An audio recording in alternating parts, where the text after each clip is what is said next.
चलिए दोस्तों, अब ऑब्जेक्ट ओरिएंटेड प्रोग्रामिंग के एक बहुत ही इम्पॉर्टेंट कॉन्सेप्ट की तरफ बढ़ते हैं, जो कि है क्लासेस एंड ऑब्जेक्ट का कॉन्सेप्ट। सबसे पहली चीज़ जो मैं आपको समझाना चाहता हूँ वो ये कि दो टाइप की लैंग्वेजेस होती है, एक प्रोसीजरल स्टाइल होती है, एक ऑब्जेक्ट ओरिएंटेड स्टाइल होती है। तो पहले क्या होता था प्रोसीजरल टाइप की लैंग्वेज में कि आपको जब भी कोई टास्क एग्जीक्यूट करनी होती थी और उसके कुछ स्टेटमेंट किसी फंक्शन के अंदर लिखे होते थे, तो आपको क्या करना पड़ता था कि उस फंक्शन को बार बार कॉल करना पड़ता था। तो जितनी बार आपको उस फंक्शन की ज़रूरत है उतनी बार आप उसको कॉल करेंगे, और जितनी बार आप उसको कॉल करेंगे क्या होगा, उतनी बार मेमोरी के अंदर वो फंक्शन अपना स्पेस एलोकेट करवाएगा। ऑब्जेक्ट ओरिएंटेड प्रोग्रामिंग की अगर आप बात करते हैं तो ऑब्जेक्ट ओरिएंटेड प्रोग्रामिंग की अप्रोच इससे थोड़ी सी अलग होती है। ऑब्जेक्ट ओरिएंटेड प्रोग्रामिंग में हम लोग क्या करते हैं कि एक क्लास बनाते हैं और उस क्लास के अंदर हम कुछ डेटा रखते हैं, डेटा के साथ में हम उसके अंदर मेथड्स रखते हैं। जब भी किसी क्लास की उस मेथड की ज़रूरत होती है तो हम क्या करते हैं, उस क्लास का एक ऑब्जेक्ट अपनी क्लास के अंदर कॉल कर लेते हैं या फिर डिफाइन कर लेते हैं।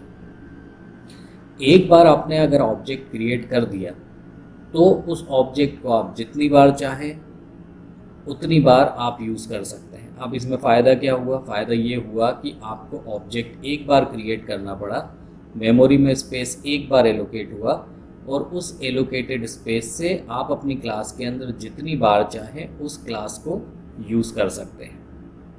चलिए इस कॉन्सेप्ट को थोड़ा और समझने की कोशिश करते हैं। फॉर एग्जाम्पल,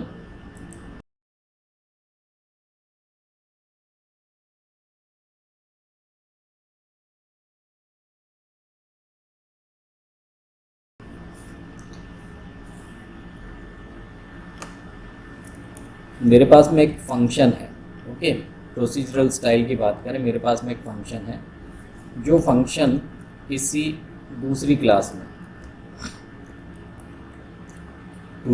में डिफाइंड है, ओके। अब इस फंक्शन को मान लीजिए कि ये जो क्लास है ये क्लास ए है, क्लास ए में डिफाइंड है, मैं काम कर रहा हूँ क्लास बी में, ओके।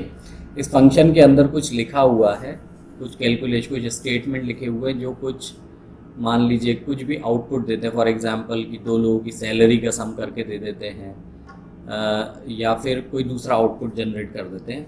वो डिपेंड करता है कि प्रोग्राम क्या लिखा हुआ है, क्या लॉजिक बनाया है। तो मान लीजिए फॉर एग्जांपल कि दो नंबर का सम कर रहे हैं इस फंक्शन के अंदर।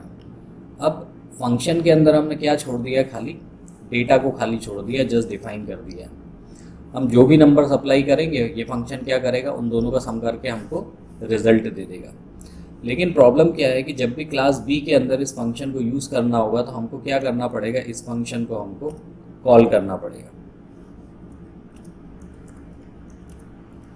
कहाँ से कॉल करना पड़ेगा, फ्रॉम क्लास ए। तो प्रॉब्लम क्या होगी, जितनी बार आप इस फंक्शन को कॉल करेंगे उतनी बार ही मेमोरी स्पेस एलोकेट करेगा। मतलब कि आपको अगर 100 टाइम्स इस फंक्शन की ज़रूरत है तो 100 टाइम्स इसको आप कॉल करिए। ऑब्जेक्ट ओरिएंटेड प्रोग्रामिंग में जो अंतर आता है बेसिकली वो ये आता है कि हम क्या बनाते हैं, जावा के अंदर सारी की सारी चीज़ें क्या है, एनकैप्सुलेटेड है विद इन अ क्लास। आपको कुछ भी करना है आपको क्लास के अंदर ही करना है। डेटा लिखना है, मेथड लिखना है, स्टेटमेंट लिखना है, कुछ भी लिखना है, क्या करना है, आपको क्लास के अंदर करना है। तो क्लास आपकी एक एंटिटी है जिसके अंदर हमको काम करना है, हमारे प्रोग्राम्स लिखने हैं। तो जो भी क्लास होती है बेसिकली वो क्या होती है, class basically contains data and methods, okay. Methods जो होती हैं वो किस पे काम करती है, on the basis of the supplied data. अगर आप दो नंबर, अगर आपने मेथड बनाई है जिसमें कि आप सम कर रहे हैं दो नंबर का x एंड y, तो x और y के अंदर जब आप 2 and 2 पास करेंगे तो रिज़ल्ट 4 आ जाएगा, 4 and 4 पास करेंगे तो रिज़ल्ट 8 आ जाएगा, इस तरीके से। तो डेटा बदल सकता है, मेथड का लॉजिक सेम रहता है।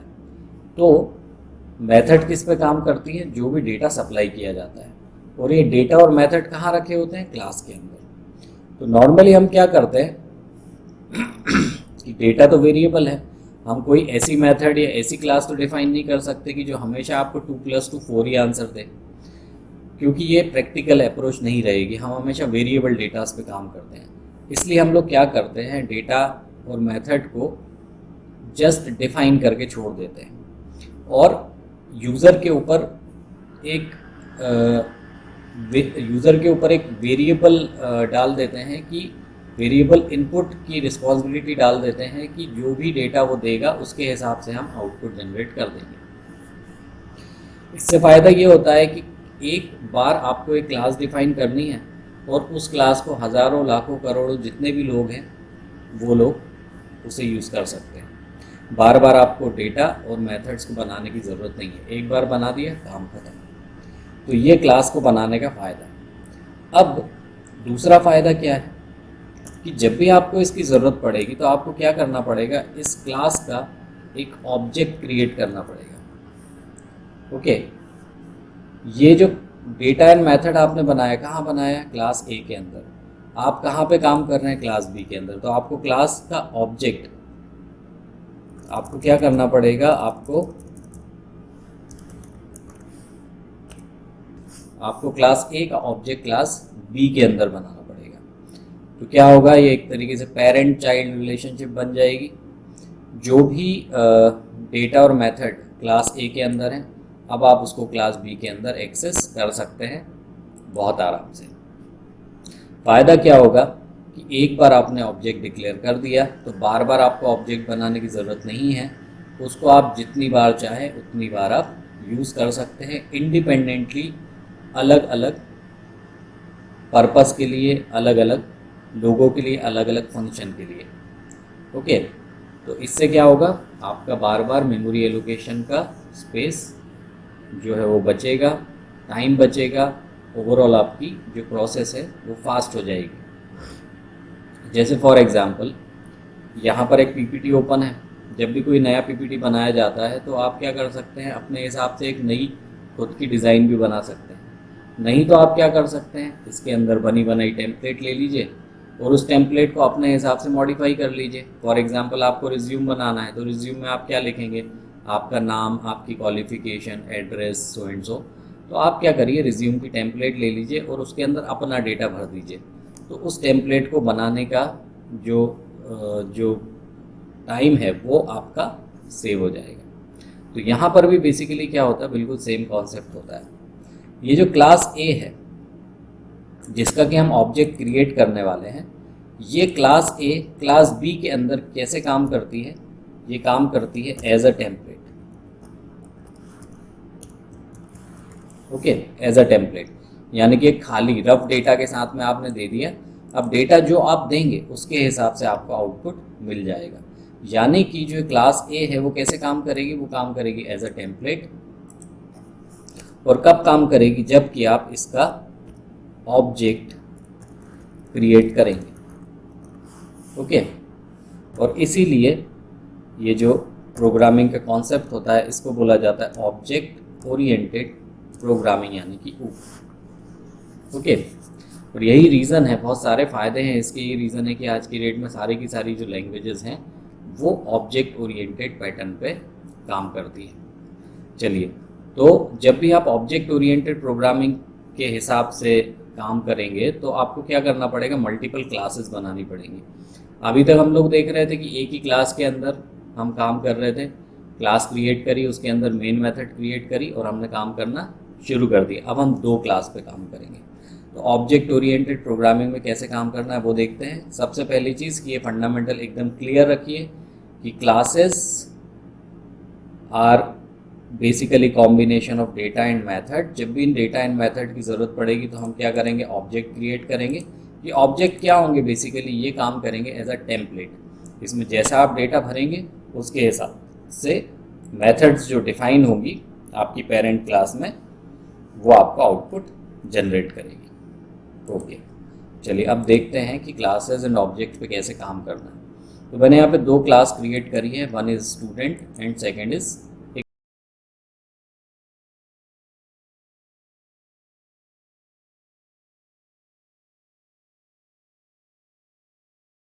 एक और क्लास ऑब्जेक्ट डेमो के नाम से एक क्लास मैंने क्रिएट करी है।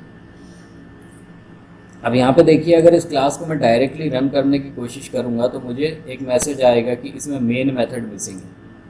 तो आप अगर ऐसी कोई टेम्पलेट बना रहे हैं, कोई क्लास की जस्ट एक खाली डेटा एंड मेथड बना के छोड़ दे रहे हैं जिसको कि आपको डायरेक्टली रन नहीं करना है, उसके अंदर आपको मेन मेथड डिक्लेयर करने की ज़रूरत नहीं है। लेकिन फाइनली जिस क्लास को आप रन करने वाले हैं उसके अंदर मेन मेथड का होना ज़रूरी है। तो हमने क्या करा है, एक स्टूडेंट नाम की क्लास डिफाइन करी है जिसमें हमने 2 डेटा डिफाइन कर दिए हैं हिंदी एंड इंग्लिश के नाम से। फॉर एग्जांपल हम स्टूडेंट का कोई रिकॉर्ड बना रहे हैं। अब यहाँ पर हम एक मेथड डिफाइन कर देंगे, public void calculate marks. Method की बाउंड्री बना देंगे और यहाँ पे कुछ बंच ऑफ स्टेटमेंट से एक लॉजिक बना देंगे जो कि हमको एक सर्टेन आउटपुट देगा। फॉर एग्जांपल यहाँ पर हम वेरिएबल ले लेते हैं टोटल और उसमें सम कर देते हैं दोनों मार्क्स का, हिंदी और इंग्लिश का, और यहीं से हम एक आउटपुट जनरेट करा देते हैं टोटल मार्क्स का।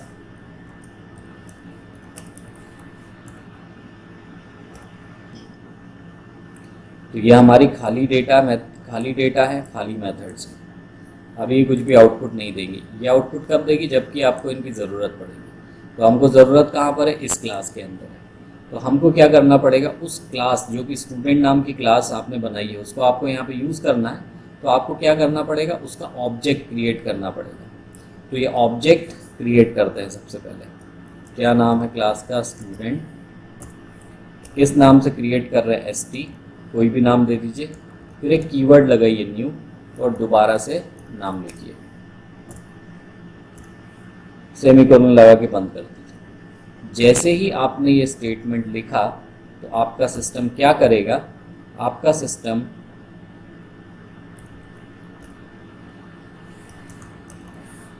क्रिएट कर देगा object of student class. Okay, object of student class. फ़ायदा क्या होगा इससे, किस नाम से क्रिएट करा है, ST के नाम से। अब आप जैसे ही ST के आगे डॉट लगाएंगे वैसे ही आपको इसके डेटा भी दिखने लगेंगे और इसकी मेथड्स भी दिखने लगेंगे। तो सबसे पहले हम सिलेक्ट करते हैं इंग्लिश और यहाँ पे मार्क्स इंसर्ट कर देते हैं 80। वैसे ही हम हिंदी के मार्क्स इंसर्ट कर देते हैं 75 और मेथड को कॉल करते हैं कैलकुलेट मार्क्स। ओके, तो यहाँ पर ये समझना ज़रूरी है कि कैसे ST के आगे डॉट लगाने पे हम उसके डेटा को और मेथड्स को एक्सेस कर पा रहे हैं। इसका मतलब ये है कि जैसे ही आपने इसका ऑब्जेक्ट क्रिएट करा तो आपको ये दिखेगा नहीं, लेकिन आपको ऐसा समझना पड़ेगा कि पूरा का पूरा डेटा जो उठ के, पूरी की पूरी डेटा और मेथड जो है वो उठ के यहाँ पर आ चुकी है, इसीलिए आप उसको एक्सेस कर पा रहे हैं। इसका मतलब कि जैसे ही आपने ऑब्जेक्ट क्रिएट करा वैसे ही एक कॉपी उस क्लास, वो जो क्लास है वो तो इंटैक्ट रखी हुई है, लेकिन आपने क्या किया, उसकी एक कॉपी उठा के अपने पास में ले आए। That means object is nothing but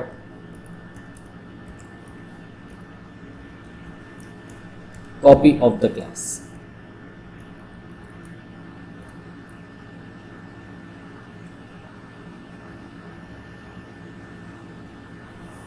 Okay, and also it works as template.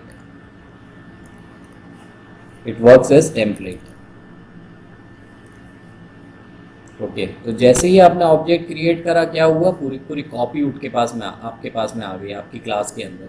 आपको वो दिखेगा नहीं, लेकिन अगर आपको देखना है तो आप क्या करिए, क्लास का नाम लिख के डॉट लगाइए तो आपको ऑटोमेटिकली सारी चीज़ें दिखने लगेंगी। यानी कि आपको ऐसा दिखेगा नहीं कि ये क्लास यहाँ पे आ चुकी है, लेकिन आपको इमेजिन करना पड़ेगा कि yes this class is available here. ठीक है, और यही रीज़न है कि जैसे ही आपने क्लास का नाम लिख के डॉट सिस्टम पे दिया, ऑटोमेटिकली आपके सारे के सारे डेटा और मेथड एक्सेस होने शुरू हो गए। दैट मीन्स ऑब्जेक्ट की जैसे ही आपने ऑब्जेक्ट क्रिएट करा, उसकी एक कॉपी आपके पास में आ गई। अब उस कॉपी के साथ में आपको जो करना है, जैसे मैनिपुलेशन करना है, जो डेटा सप्लाई करना है, आप फ्री। ओके, इस प्रोग्राम को रन करते हैं। देखिए यहाँ पर 155 जो आंसर है वो आ रहा है। अल्टीमेटली लिखा कहाँ पर है? दूसरी क्लास के अंदर। आपको आउटपुट कहाँ पे मिल रहा है? इस क्लास के अंदर। तो जिस क्लास के अंदर आप कॉपी क्रिएट कर रहे हैं और जिस क्लास को फाइनली आपको रन करना है, उसमें आपको ध्यान रखना है कि यहाँ पर मेन मेथड लिखी होनी ज़रूरी है। अब फॉर एग्जांपल मेरे पास में 4 स्टूडेंट्स हैं। पहले स्टूडेंट के मार्क्स मैंने कैलकुलेट करे। अब मुझे दोबारा से अगर दूसरे स्टूडेंट के मार्क्स कैलकुलेट करने हैं तो मुझे कोई नया ऑब्जेक्ट क्रिएट करने की ज़रूरत नहीं है। मैं नया डेटा सप्लाई करूँगा यहाँ पर, सपोज 90,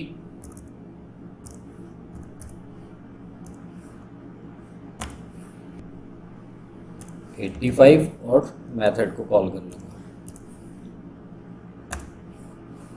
ओके, तो यहाँ पे देखिए अगर मैं रन करता हूँ तो पहले स्टूडेंट के मार्क्स मुझे आ रहे हैं 155 और दूसरे स्टूडेंट के मार्क्स मुझे आ रहे हैं। यानी कि एक बार ऑब्जेक्ट क्रिएट करने पे मल्टीपल टाइम्स हम इसको यूज़ कर पा रहे हैं, जो कि प्रोसीजरल लैंग्वेज में नहीं हो पाता है। And this is the beauty and advantage of object oriented programming. Object oriented programming में ही अब हमको आगे के कॉन्सेप्ट भी पढ़ने हैं, तो चलिए आगे के कॉन्सेप्ट की तरफ बढ़ते हैं।